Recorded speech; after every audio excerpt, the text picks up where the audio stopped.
뉴욕의 저녁은요, 화려한 불빛이 있는, 그리고 사람들이 다 기뻐하고 또 좋은 모습만 보이는 그런 모습이 전부가 아닙니다. 이 대부분의 직장인들은 숨가쁘게 돌아가는 삶의 현장에서 지치고 피곤한 몸으로 버스를 기다리게 됩니다. 물론 그들의 하루가 어떠했는지 우리가 알 수는 없지만 기다리고 있는 그들의 얼굴을 보면은 하루 동안 얼마나 긴장했는지, 그리고 얼마나 피곤하고 고단한 삶을 살았는지가 그대로 그 표정 가운데 묻어납니다. 그리고 이내 버스가 정류장에 도착하면은 사람들은 무표정한 얼굴로 버스에 하나 둘 오르게 됩니다. 그런데 이상한 것은 어느 버스에서만은 무엇인가 특별한 기운이 느껴지는 것입니다.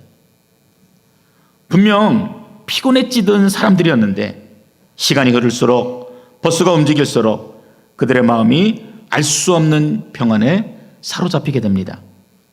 그리고 목적지에 도착해서 내릴 때가 되면 승객들의 입가에는 환한 미소가 번지고 있는 것을 보게 됩니다. 무슨 일이 있었던 것일까요? 이 버스를 모는 운전기사는요, 흑인입니다. 그 또한 번잡한 뉴욕의 거리를 운전해야 하는 피곤함이 있었지만 이 운전자는 자신의 버스에 오르는 승객들에게 늘 밝고 따뜻한 미소로 맞이하여 주었던 것입니다. 그리고 웰컴, 그저 평범한 안부 인사 한마디에 그 딱딱한 사람들의 마음이 녹아 내려갔던 것입니다. 그뿐만이 아니었습니다. 매일 아침 이 운전자는 자신의 버스에 오르는 승객들을 위해서 기도했습니다. 하나님, 내 버스가 하나님을 만나는 지성소가 되게 하여 주십시오.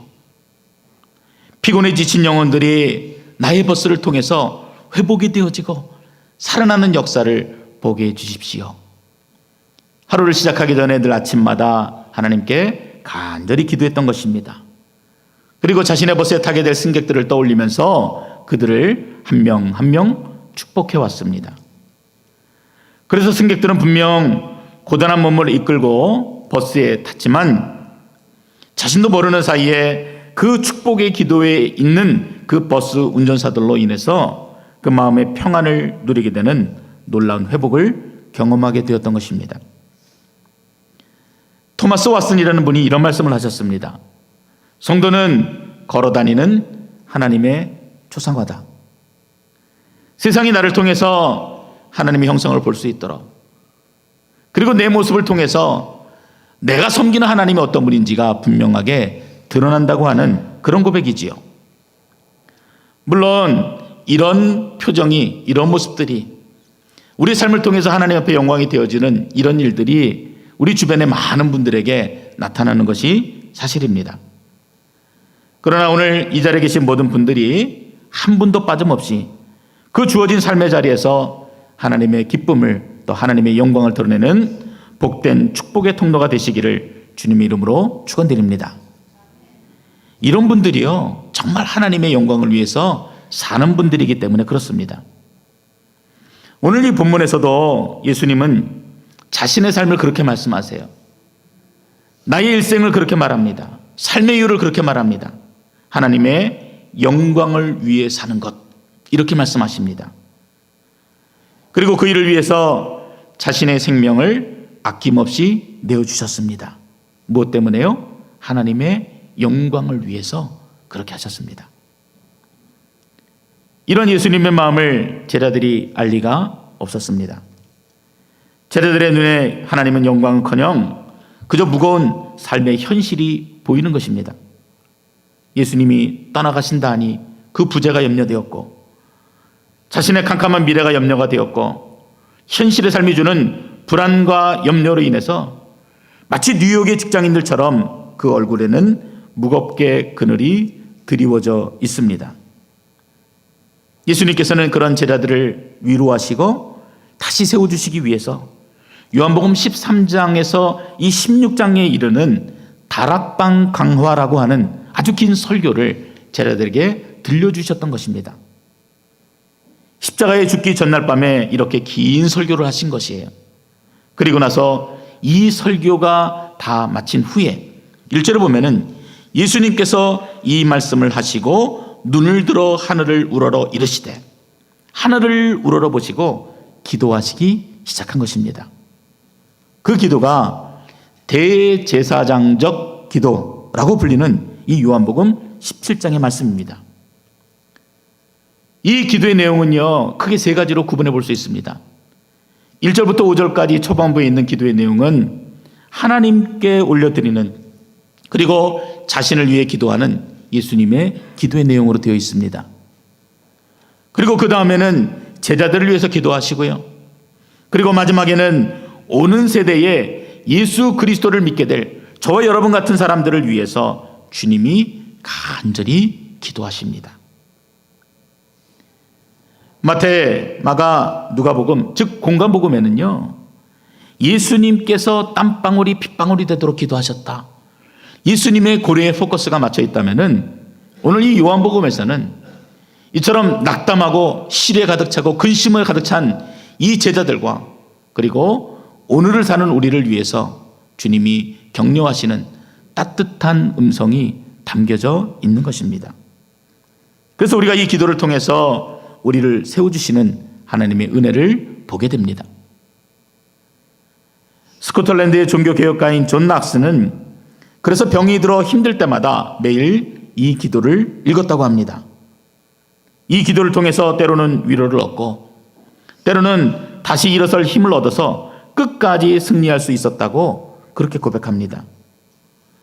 루터와 함께 종교개혁에 참여했던 멜랑흐톤은 이 본문을 가리켜서 이제까지 하늘에서나 땅에서나 예수님이 하나님께 드린 이 기도만큼 거룩하고 고상한 기도가 없었다, 그렇게 평가하기도 했습니다.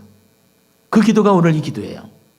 오늘 이 기도, 이 17장의 예수님의 대제사장적 기도는 그렇게 시작이 되었던 것입니다. 오늘 본문의 첫 시작은, 그 예수님의 기도는 이렇게 시작합니다. 아버지여, 때가 이르렀사오니. 무엇인지 잘 모르겠지만 그 때가 이르렀다, 이렇게 말씀하시면서 기도를 시작하셨습니다. 여러분, 이 때가 무슨 때입니까? 예수님께서 십자가에서 죽으셔야 할 때가 왔다는 말씀입니다. 자신의 마지막을 아시는 주님께서 그 마지막 때가 임박했음을 아시고 지금 하시는 이 기도, 이것은 주님의 마지막 소원과도 같은 것입니다. 여러분은 만약 자신이 죽음을 눈앞에 두고 있다면 어떤 기도를 드리시겠습니까? 병으로 내가 2, 3일 후에 죽는다는 것을 안다면 여러분들은 하나님께 어떤 기도를 드리시겠어요? 잠깐 한번 생각해 보시기 바랍니다. 말기암 환자의 이야기나 또 가족이나 주변의 암 환자, 또 죽음을 기다리는 사람들에 대한 글들을 읽다 보면은 사람은 죽음이나 극적인 어떤 것을 겪게 될 때 5단계 정도의 그런 감정적인 상태를 경험한다고 합니다. 첫째는 부정의 단계입니다. 설마 내가 암이라고 인정하고 싶지 않은 거예요. 의사의 진단이 잘못되었을 것이야. 그리고 다른 병원을 찾아갑니다. 아마 내 결과가 다른 사람 거하고 바뀌었을 것이다. 이 병원 저 병원 다니면서 부정하고 싶은 것이 첫 번째 감정의 단계입니다.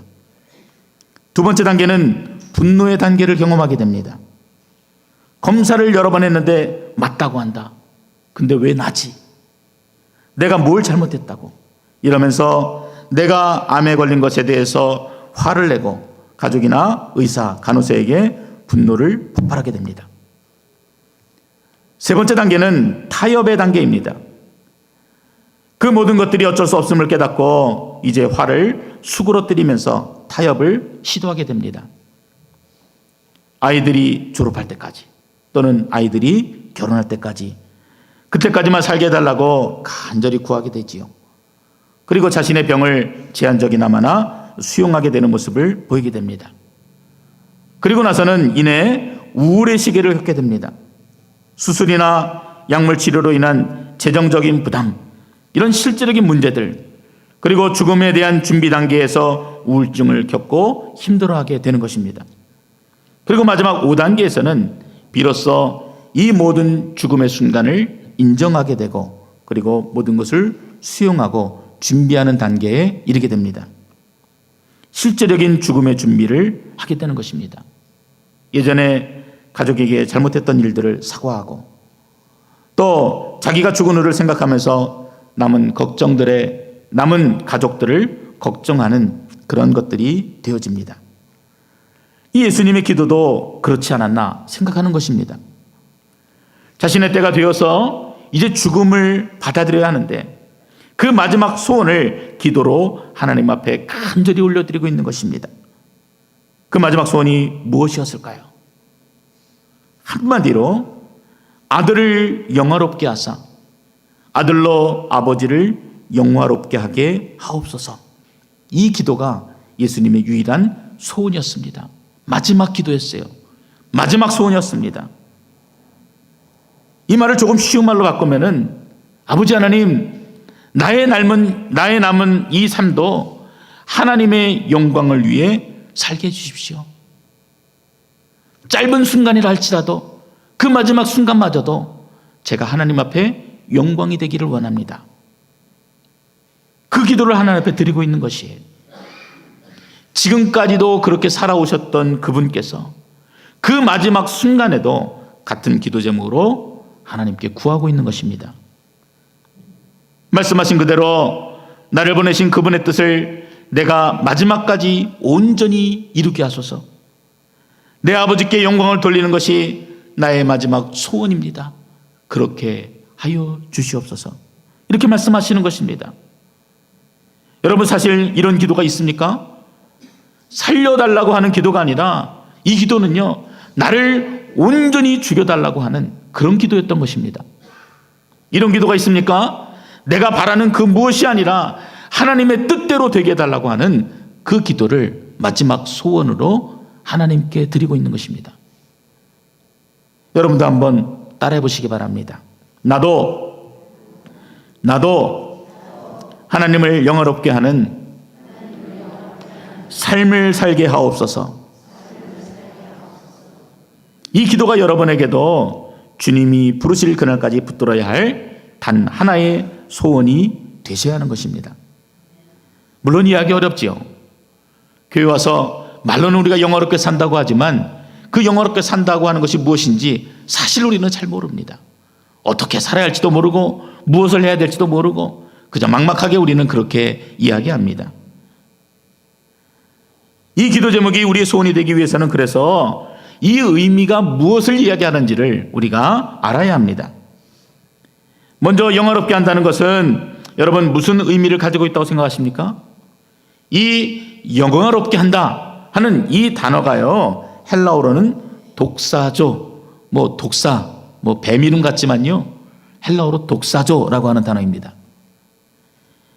신약 성경에 무려 61번이나 등장하는 단어입니다. 근데 이 단어가 모두 목적어가 하나예요. 하나님입니다. 이 말은 대상과 목적이 분명하게 정해져 있다는 말이에요. 그래서 이렇게 정리할 수 있습니다.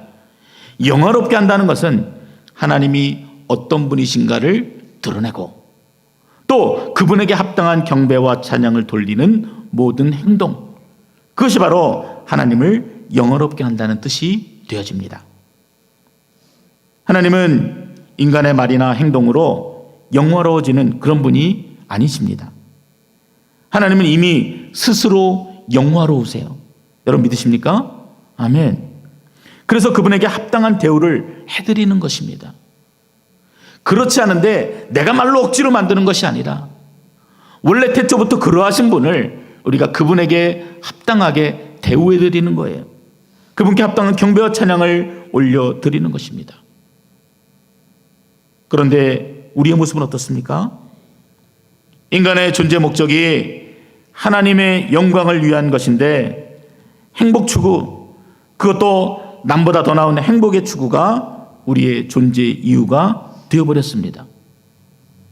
우리가 듣기 원하는 복음은 십자가의 복음이 아니라 무병장수 부귀영화의 복음입니다.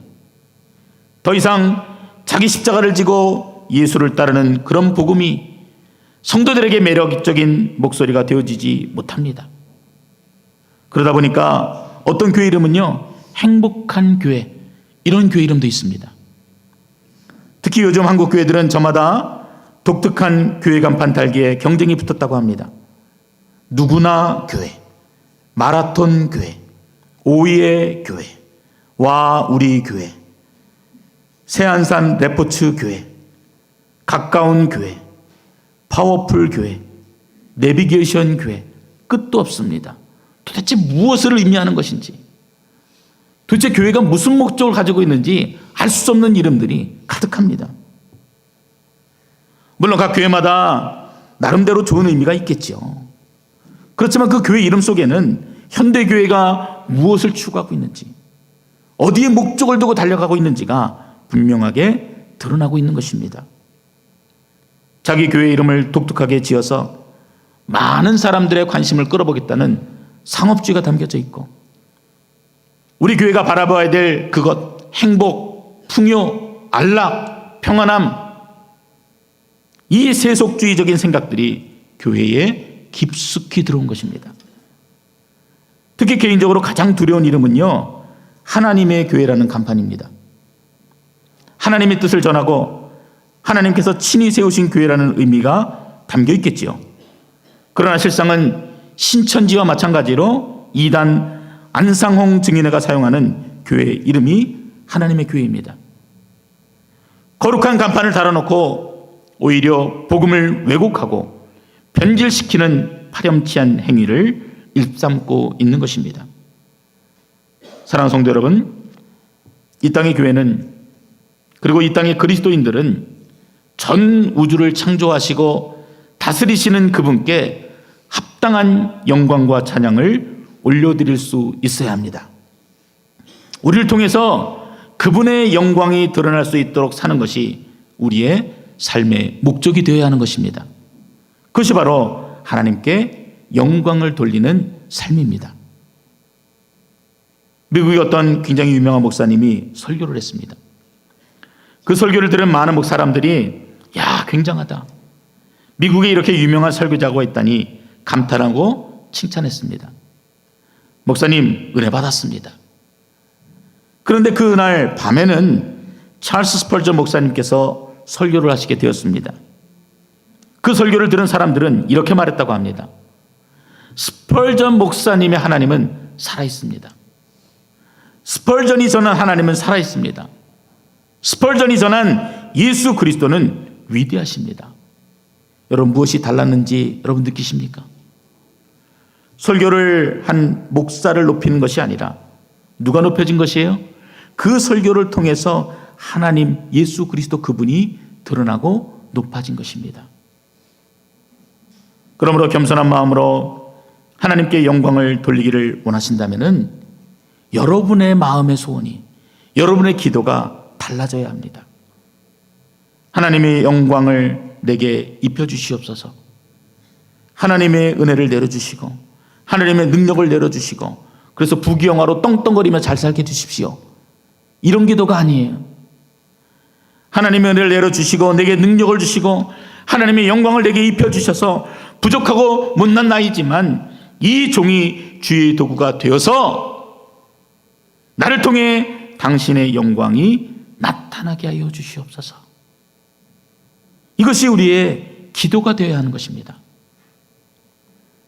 본문 4절은 구체적으로 하나님 아버지를 영화롭게 하기 위해서 예수님께서 무엇을 하셨는지를 기록하고 있습니다. 4절입니다.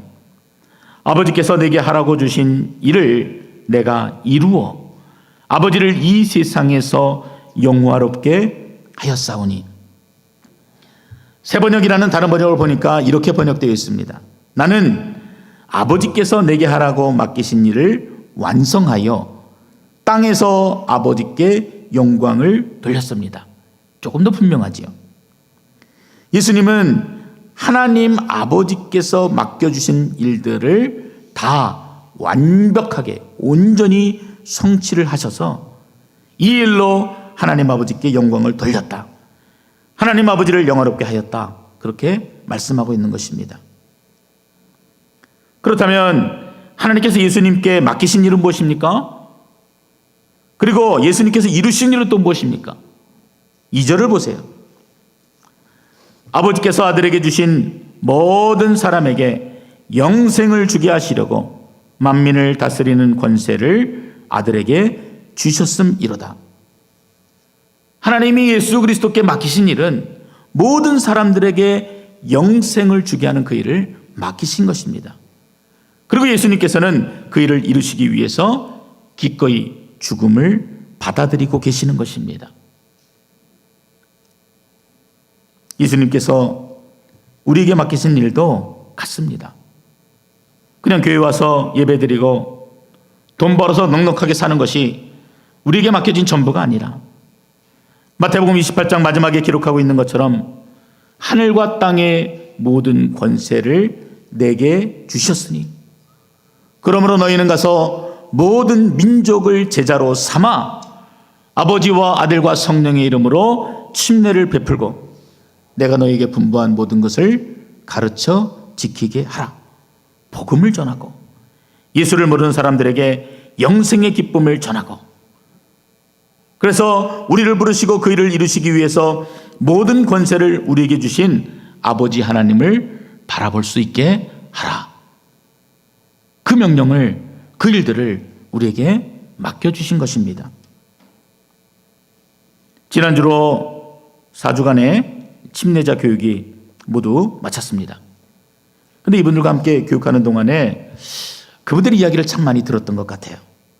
근데 그 이야기를 들을 때마다 참 하나님의 기적 같은 은혜를 저는 마음에 깊게 느끼게 되었습니다.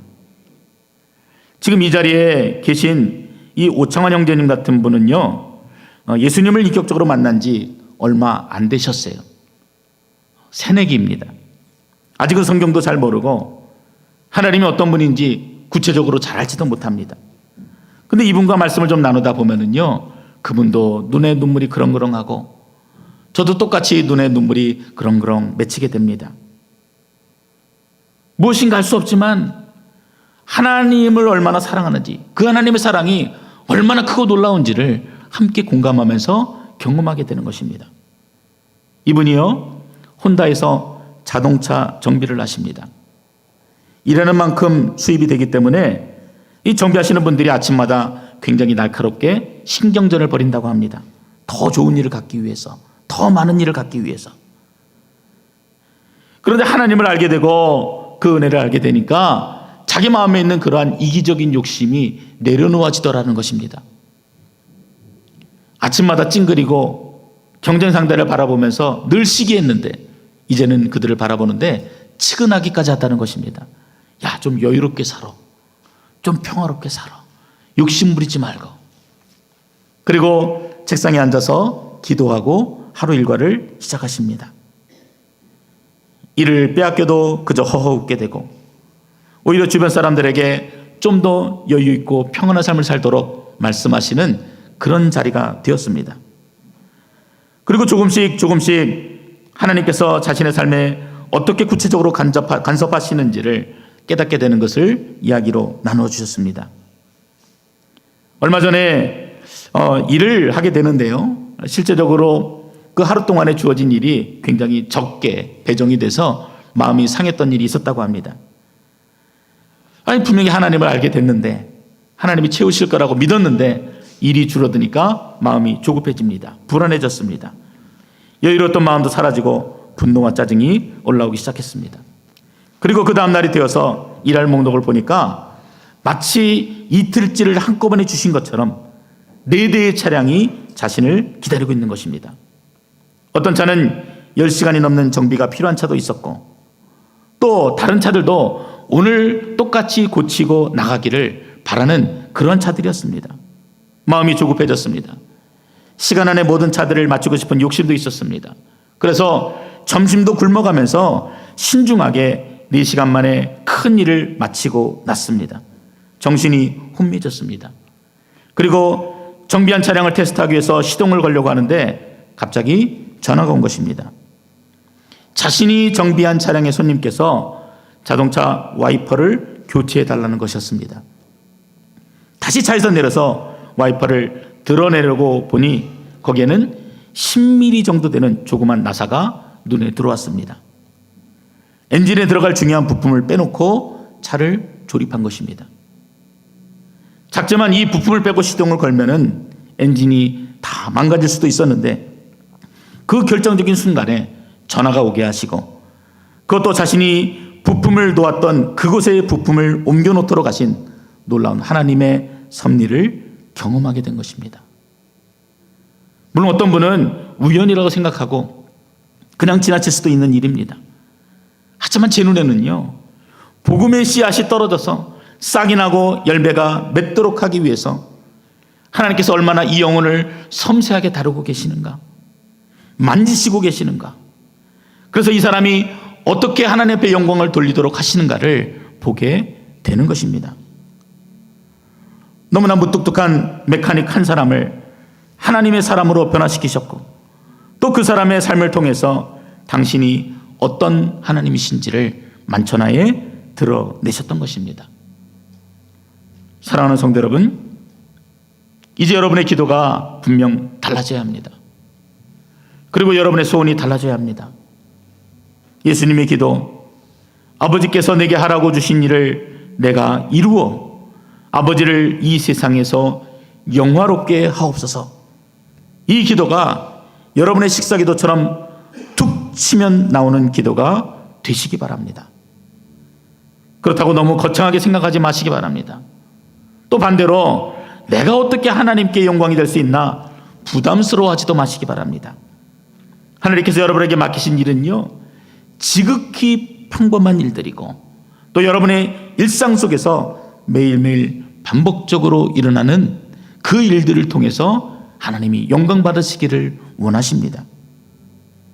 여러분이 얼마나 오랫동안 예수를 믿었는지, 직분이 무엇인지, 제자 훈련을 수료했는지, 가난한지 부한지 이런 것들은 아무 상관이 없습니다. 오직 중요한 것은 내 마음의 소원이 어디에 있느냐, 바로 그것이에요. 내가 알고 있고 믿고 있는 예수 그리스도께서 하나님 아버지를 영화롭게 하는 것이 죽음을 앞둔 예수님의 마지막 소원이었던 것처럼 내가 처한 삶의 현장에서 그 자리에서도 예수님처럼 하나님을 영화롭게 하는 것이, 하나님의 기쁨이 되는 것이 나의 가장 큰 소원이 되고 있느냐, 그것이 가장 중요하다는 것입니다. 하던 일을 멈추고 선교사로 나가라. 그게 우리에게 맡겨진 일이 아니에요. 그래, 네가 가진 모든 것을 다 팔아가지고 주변에 가난한 사람들에게 모두 나눠줘라. 그런 부담스러운 명령이 결코 아닌 것입니다. 신앙은 신앙이고 내 삶은 내 삶이다 하는 그 이중적인 삶을 버리라는 것입니다. 예를 들어 여러분 주변을 돌아보시기 바랍니다. 예수님을 모르시는 분들이 얼마나 많으세요? 아버지께서 내게 하라고 주신 일이 그 가운데 어떤 일입니까? 그분들에게 내가 알고 믿는 하나님을 자랑하는 것, 그것이 우리에게 맡겨진 일입니다. 어렵지 않습니다. 그냥 주변에 있는 분들에게요, 가족들에게, 믿지 않는 사람들에게 내가 경험했던 그 놀라운 하나님의 사랑을 자랑하는 것이에요. 그래서 그들로 하여금 그 사랑을 깨닫도록, 그 사랑이 전염되도록 하는 것이 바로 우리에게 맡겨진 일입니다.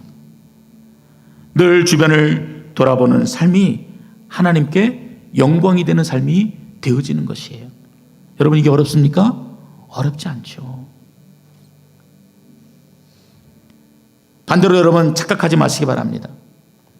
많은 사람들이 하나님께서 내게 맡기신 일이 무엇인지 몰라서 못하는 것이 아니에요. 하나님께서는 끊임없이 성령의 강한 음성과 도전을 주시는데 대부분 우리가 그 음성을 무시합니다. 들으려고 하지를 않습니다. 그래서 깨닫지를 못하고 행하지를 못하는 거예요. 그래서 기도하셔야 하는 것입니다.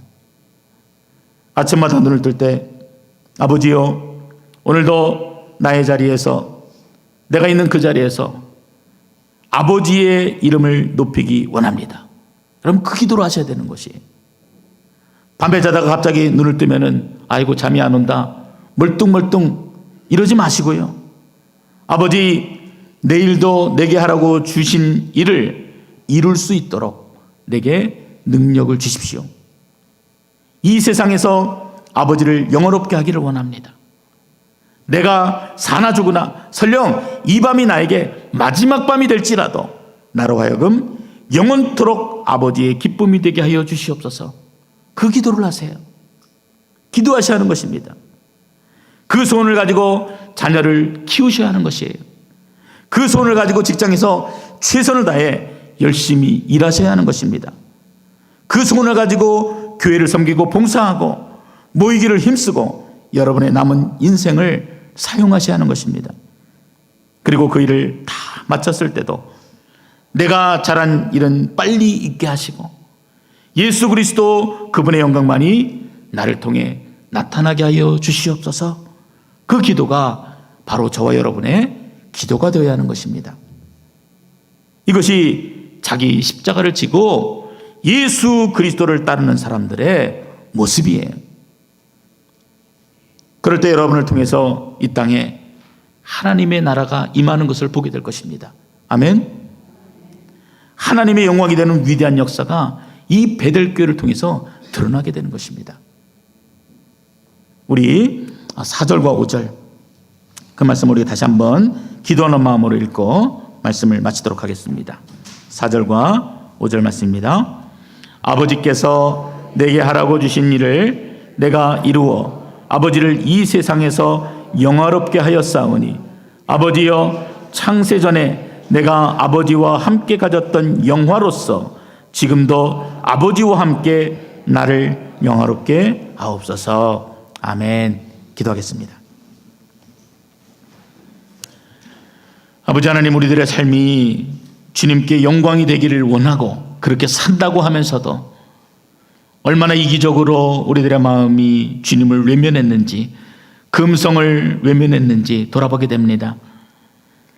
하나님이 거룩한 주일 아침에 주님의 기도를 통해서 아버지의 마음을 깨닫게 해주신 것 우리가 마음에 담기를 원하오니 우리의 연약함과 우리의 가난함과 우리의 교만함과 우리의 강박한 마음은 주님의 십자가의 보혈로 덮어주시고 우리의 모습을 통해서 온전히 하나님의 영광만이 드러날 수 있도록 축복하여 주시옵소서. 간절히 구하는 그 삶의 자리에서 하나님의 영광이 드러나게 하시고 보잘것없는 우리들의 삶을 통해서도 하나님의 기쁨이 나타나고 고백이 되게 하시고 그래서 우리가 거하는 곳마다 하나님의 영광이 온전히 선포되어지는 놀라운 은혜를 보게 하여 주시옵소서. 하나님께 모든 영광과 찬양을 올리는 우리의 고백이 되게 하시기를 간절히 바라옵고 나오며 예수님의 이름으로 기도드렸습니다. 아멘.